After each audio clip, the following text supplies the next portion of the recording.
Bharatiya Janata party की सरकार ने इस रिफॉर्म के पीछे छुपे हुए उद्देश्य और विचार की धज्जियां उड़ा के रख दी। क्यों आपने उसको ला करके सर्वप्रथम पिछड़ा और वंचित समाज को एक मुस्कुराने का अवसर दिया? ये तो बात वही हुई कि चित भी अपनी और पट भी अपनी, कि जो तटस्थ है समय लिख देगा उसका भी अपना। जिस भारतीय जनता पार्टी ने इस यूजीसी इक्विटी बिल 2026 को न्यायपालिका के झंझावट में फंसाने का काम किया है, वही घुटनों पे आकर के इक्विटी बिल को लागू करेगी। भारतीय जनता पार्टी चाहे छाती पीट पीट करके कुछ भी कहे, लेकिन उसका हर कदम सुधार नहीं होता, उसका हर कदम रिफॉर्म नहीं होता।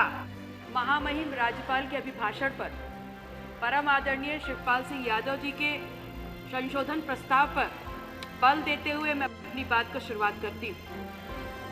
उत्तर प्रदेश की 25 करोड़ जनता के सामने बार बार सबका साथ सबके विकास के संकल्प को दोहराना और उस संकल्प के लिए स्वघोषित लगभग 6 करोड़ लोगों के बहुआयामी गरीबी से ऊपर उठाने के उस बात को उदाहरण के रूप में इस्तेमाल करना, ये सिर्फ भारतीय जनता पार्टी का ही हुनर हो सकता है।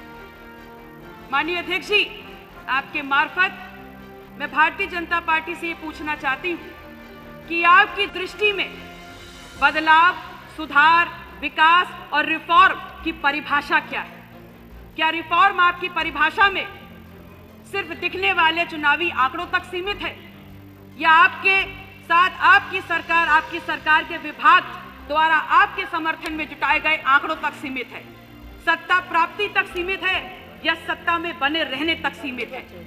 क्योंकि किसी भी दृष्टिकोण से और किसी भी परिस्थिति में सुधार, बदलाव, विकास अंतर्राष्ट्रीय पटल पर झूठे आंकड़े या टॉल क्लेम्स करके आप छवि सुधारने को तो नहीं कह सकते, अपितु रिफॉर्म और सुधार वो होता है जो देश प्रदेश के आम जनता के जीवन, जिंदगी और जीवन स्तर के सुधार से संबंधित हो।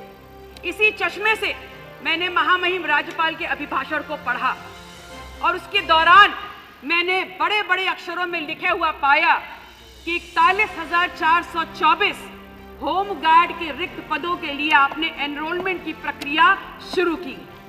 एक पल के लिए अगर मान भी लें कि आप कुछ बेहतर करना चाह रहे थे, तो ये कैसी बेहतरी है जहां आपके ही केंद्रीय गृह मंत्रालय के अधीनस्थ महानिदेशक नागरिक सुरक्षा, अग्निशमन सेवाएं, होमगार्ड नई दिल्ली इन्हीं जवानों को रोस्टर के आधार पर ड्यूटी देने का निर्देश देती है।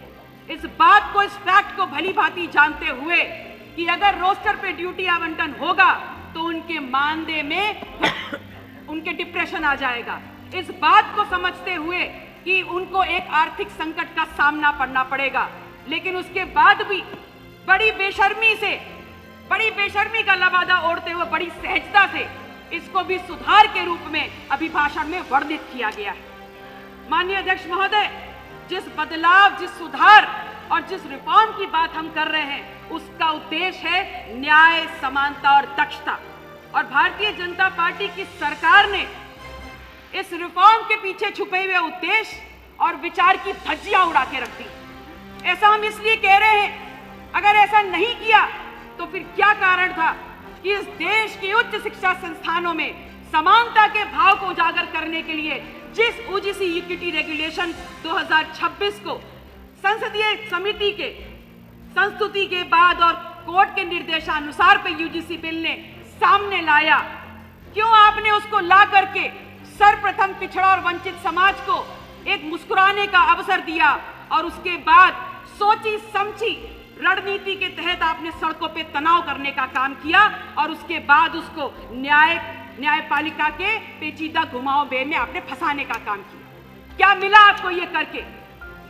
क्या हासिल किया भारतीय जनता पार्टी की सरकार ने? इस अधिनियम के लागू होने के बाद जहां वर्षों से चले आ रहे वंचित और अगड़ा समाज के बीच की खाई को पाटा जा सकता था, बड़ी सहूलियत से पाटा जा सकता था, वहां आपने इस खाई को और गहरा करने का काम कर दिया। ये तो बात वही हुई कि चित भी अपनी और पट भी अपनी। माननीय अध्यक्ष जी, जितना सवाल सरकार के ऊपर उठ रहा है उससे ज्यादा सवाल आज हम सब के ऊपर भी है, हम जनप्रतिनिधियों के ऊपर भी है, क्योंकि वंचित समाज उच्च शिक्षा में अपने सम्मान और अपनी शिक्षा के लिए आज तमाम जनप्रतिनिधियों की तरफ आशा भरी निगाहों से देख रहा है।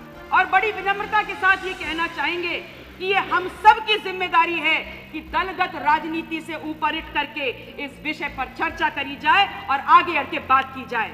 अन्यथा की स्थिति में रामधारी सिंकर जी ने तो लिख ही दिया है कि जो तटस्थ है समय लिख देगा उसका भी अपराध। माननीय अध्यक्ष जी, मैं भविष्य वक्ता तो नहीं हूं, लेकिन एक बात जरूर कह सकती हूं, इस बात को याद रखिएगा और ये सदन भी इस बात को याद रखेगा कि जिस भारतीय जनता पार्टी ने इस यूजीसी इक्विटी बिल 2026 को न्यायपालिका के झंझावट में फंसाने का काम किया है, वही घुटनों पे आकर के इस इक्विटी बिल को लागू करेगी।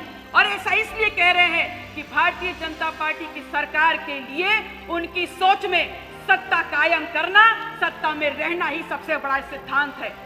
इस इक्विटी बिल को लाना, उसको सड़कों पे तनाव के रूप में फैलाना और फिर न्यायपालिका में फंसाना, इन तमाम घटनाक्रम के बीच में इस समय अवधि में उन्होंने वोट के बढ़ते हानि लाभ जोड़ घटाने के आंकलन को बहुत अच्छे से कर दिया है और इस बात को जरूर स्थापित कर दिया है कि भारतीय जनता पार्टी चाहे छाती पीट पीट करके कुछ भी कहे, लेकिन उसका हर कदम सुधार नहीं होता, उसका हर कदम रिफॉर्म नहीं होता।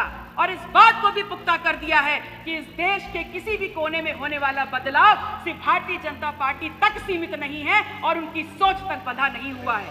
माननीय अध्यक्ष जी, आपकी पीठ के निर्देश की बाध्यता को समझते हुए जिस विधानसभा से मैं आती हूँ, जनपद कौशाम्बी तथागत गौतम बुद्ध की धरती सिराथू विधानसभा से, मेरा आपसे ये निवेदन रहेगा कि मेरे क्षेत्र से जुड़ी हुई तमाम समस्याओं जिनको मैं लिस्ट आउट करके टेबल कर रही हूं, मेरे वक्तव्य के साथ उसको जोड़ने का आप निर्देश पारित करें। बहुत बहुत आभार। नमो बुद्धाय। जय अपना दल, जय संविधान। धन्यवाद।